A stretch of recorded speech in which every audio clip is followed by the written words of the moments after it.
আরজিকরের ঘটনা নিয়ে আন্দোলন চলাকালীন তৃণমূলের প্রায় 10 জন নেতা মন্ত্রী মহিলাদেরকে নিয়ে বিতর্কিত মন্তব্য করেছেন। এই নিয়ে দুর্গাপুজোর পথে নামবে বিজেপির কর্মীরা। শুক্রবার 6 সেপ্টেম্বর কলকাতায় বিজেপির মুরলীধর সেন লেনের পার্টি অফিসে শুভেন্দু অধিকারী বসে বসে একেবারে সেই সমস্ত নেতা মন্ত্রীদের নাম বলেছেন। শুক্রবার শুভেন্দু বলছেন যে যদি এই সমস্ত নেতার কথা তিনি যাদের কথা বলছেন তাদের মধ্যে একজনের নাম তিনি মুখে আনেন না। এরপরই জল্পনা উস্কে উঠেছে যে তাহলে কি তিনি কুণাল ঘোষের কথাই বলতে চাইছেন, তিনি কি তাহলে তার নাম করতে চাইছেন না? কেন এই জল্পনা? কারণ শুভেন্দু অধিকারী প্রসঙ্গে তৃণমূল নেতা কুণাল ঘোষ নানা সময় চাঁচাছোলা ভাষায় নানা আক্রমণ করেছেন, পাল্টা দিতে ছাড়েননি শুভেন্দু অধিকারীও। সম্প্রতি আরজিকর কাণ্ডে বিতর্কিত মন্তব্য করেছিলেন কুণাল ঘোষ। তাই তৃণমূলের একজনের কথা তিনি বলছেন যার নাম শুভেন্দু মুখে নেন না। এটা বলার পরেই কুণাল ঘোষের নামটা নিয়ে কিন্তু জল্পনা উঠতে শুরু করেছে রাজনৈতিক মহলে। প্রসঙ্গত মুখ্যমন্ত্রী মমতা বন্দ্যোপাধ্যায়ের পদত্যাগের দাবিতে কলকাতার ধর্মতলায় চলছে বিজেপির ধর্ণা কর্মসূচি। 16 সেপ্টেম্বর পর্যন্ত চলবে এই কর্মসূচি। এরপর পরবর্তী কর্মসূচি ঘোষিত হবে, কিন্তু তার আগে পুজোর মধ্যে বিজেপির ধামাকা প্ল্যান সামনে এনেছেন শুভেন্দু অধিকারী। শুক্রবার 6 সেপ্টেম্বর কলকাতার মুরলীধর সেন লেনের পার্টি অফিসে সাংবাদিক বৈঠক করেন তিনি বলেন যে দুর্গাপুজোর সময় মানুষের অসুবিধে না করে রাস্তায় থাকবেন বিজেপির কর্মীরা। শুভেন্দু আরও বলছেন যে মুখ্যমন্ত্রীর পদত্যাগের দাবিতে কলকাতা সহ রাজ্যের বিভিন্ন পুজো মণ্ডপের বাইরে দলীয় কর্মীরা যারা ঠাকুর দেখতে এসেছেন তাদের থেকে স্বাক্ষর সংগ্রহ করবেন। একই সঙ্গে তিনি জানান, আরজিকরের ঘটনার পর থেকে তৃণমূলের বহু নেতা মন্ত্রী তারা সমস্ত নারী বিদ্বেষী মন্তব্য করছেন। এই তালিকায় 10 জনের নাম করেছেন তিনি। তালিকা ধরে ধরে সেই নামগুলো সাংবাদিক বৈঠকে উল্লেখ করেন।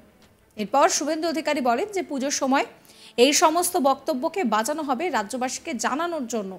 যদিও এই বিষয়ে বিশদে 16 সেপ্টেম্বরের পর পরবর্তী কর্মসূচি ঘোষণা করা হবে বলেও জানিয়েছেন শুভেন্দু অধিকারী।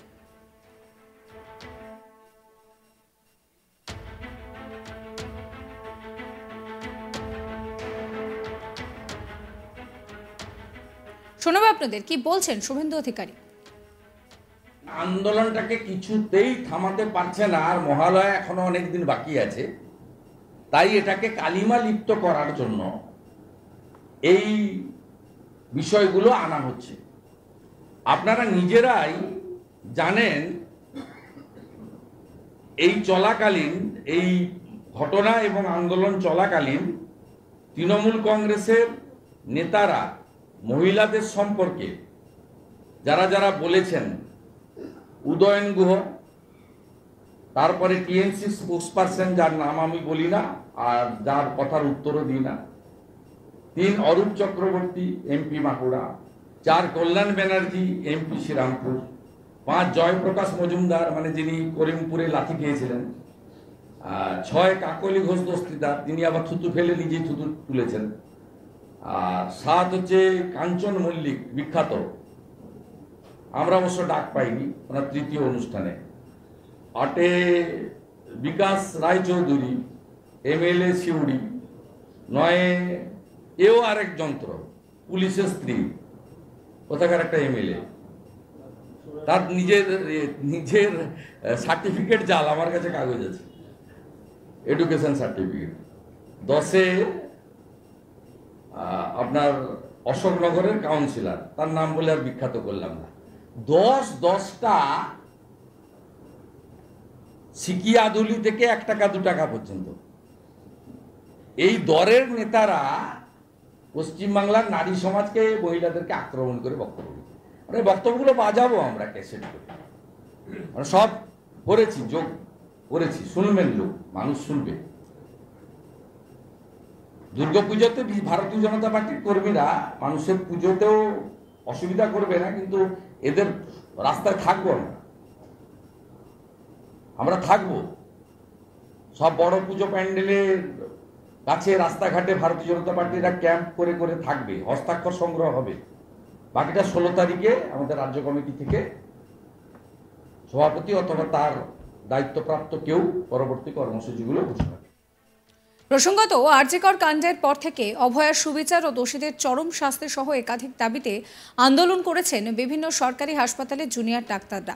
এবার সেই জুনিয়র ডাক্তারদের আন্দোলনকে চীনের জুতো শ্রমিকদের সঙ্গে তুলনা করলেন অশোকনগরের তৃণমূল বিধায়ক নারায়ণ গোস্বামী। শুক্রবার 6 সেপ্টেম্বর সন্ধ্যায় হাবড়া 1 নম্বর গেট এলাকায় গণেশ পুজোর উদ্বোধনে আসেন তিনি। সেখানে সাংবাদিকদের প্রশ্নের উত্তরে তিনি জুনিয়র ডাক্তারদের উদ্দেশ্য করে বলেন যে যেসব জুনিয়র ডাক্তাররা আন্দোলন করছেন তাদের কাছে মানবিকভাবে আবেদন জানাবো, দয়া করে আপনারা হাসপাতালে ফিরুন। সাধারণ মানুষের হয়রানি হচ্ছে, মানুষের মৃত্যু হচ্ছে, আপনারা নোবেল প্রফেশনে রয়েছেন। এরপরই তুলনা টেনে তিনি বলছেন যে যেমন চীনে দেখেছিলাম জুতো শ্রমিকরা আন্দোলন করেছিল, কারখানা বন্ধ করে নয়, তারা বাঁ পায়ের জুতো তৈরি করছিল, ডান পায়েরটা নয়। তাই আন্দোলন বিভিন্নভাবে করা যেতে পারে। শোনাবো তার কথা। আজ যারা ডাক্তার জুনিয়র ডাক্তাররা আন্দোলনরত তাদের কাছেও মানবিকভাবে আবেদন জানাবো যে আপনারা দয়া করে হাসপাতালে ফিরুন। প্রতিদিন লক্ষ লক্ষ রুগী হয়রানি পাচ্ছে, মারা যাচ্ছে, আপনারা নোবেল প্রফেশনে আছেন, দয়া করে অন্য সিস্টেমে করুন। যেমন চীনে দেখেছিলাম জুতো শ্রমিকরা ধর্মঘট করেছিলেন, আন্দোলন করেছিলেন, কি কারখানা বন্ধ করে নয়, বাঁ পায়ের জুতো বানিয়েছিলেন, ডান পায়ের বানান। অর্থাৎ আন্দোলন কিন্তু বিভিন্নভাবে করা যেতে পারে, কিন্তু রুগীকে অসুবিধার সম্মুখীন ফেলে মনে হয় একটা কিছু তাদের ভাবা দরকার, সেই মানবিক আবেদন রাখা। কিছুদিন আগে দলের সাংসদ কাকুলি ঘোষ দস্তিদার একটি মন্তব্য করেছিলেন, যাকে কেন্দ্র করে কিন্তু রীতিমতন বলা যেতে পারে যে চাঞ্চল্য ছড়িয়েছিল। এবং এরপর আপনাদেরকে যেটা জানাচ্ছিলাম যে বেশ কয়েকজন বিতর্কিত মন্তব্য করেছেন। লাভলি মৈত্র তিনিও কিন্তু বিতর্কিত মন্তব্য করেছিলেন। তিনি পরিষ্কার বলেছিলেন যে কসাইয়ে পরিণত হয়েছে ডাক্তাররা। এই মন্তব্যকে কেন্দ্র করে রীতিমতন উত্তেজনার পারদ বাড়তে শুরু করেছিল। যে সমস্ত চিকিৎসকেরা নিজেদের কাজ ছেড়ে আন্দোলন করছেন দিনের পর দিন, তাদেরকে কসাই বলে কটাক্ষ করেছিলেন লাভলি মৈত্র। তার কথাও শুনুন। কসাইতে পরিণত হচ্ছে দিনের পর দিন ডাক্তাররা, কসাইতে পরিণত হচ্ছে দিনের পর দিন ডাক্তাররা, কসাইতে পরিণত হচ্ছে দিনের পর দিন ডাক্তাররা। পর দিন আন্দোলনের নামে মানুষকে, গরিব গরিব মানুষ যারা চিকিৎসার জন্য আসে, যারা গ্রাম বাংলা থেকে আসে, যারা প্রান্তিক এলাকা থেকে আসে, যাদের চিকিৎসা করার ক্ষমতা নেই প্রাইভেট হসপিটালে গিয়ে, আজকে তারা মৃত্যুর সঙ্গে পাঞ্জা লড়ছে, তাদের কোনো চিকিৎসা হচ্ছে না। এরা মানবিক, এরা মানুষ। কসাইতে পরিণত হচ্ছে দিনের পর দিন ডাক্তাররা, কসাইতে পরিণত হচ্ছে দিনের পর দিন ডাক্তাররা।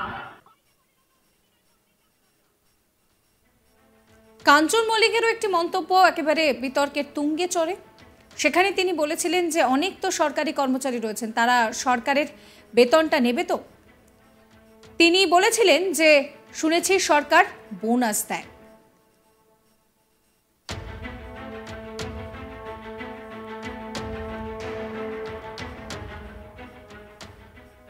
সাবস্ক্রাইব করবেন আজ তাক বাংলার ইউটিউব চ্যানেলকে, ফলো করবেন হোয়াটসঅ্যাপ চ্যানেলও।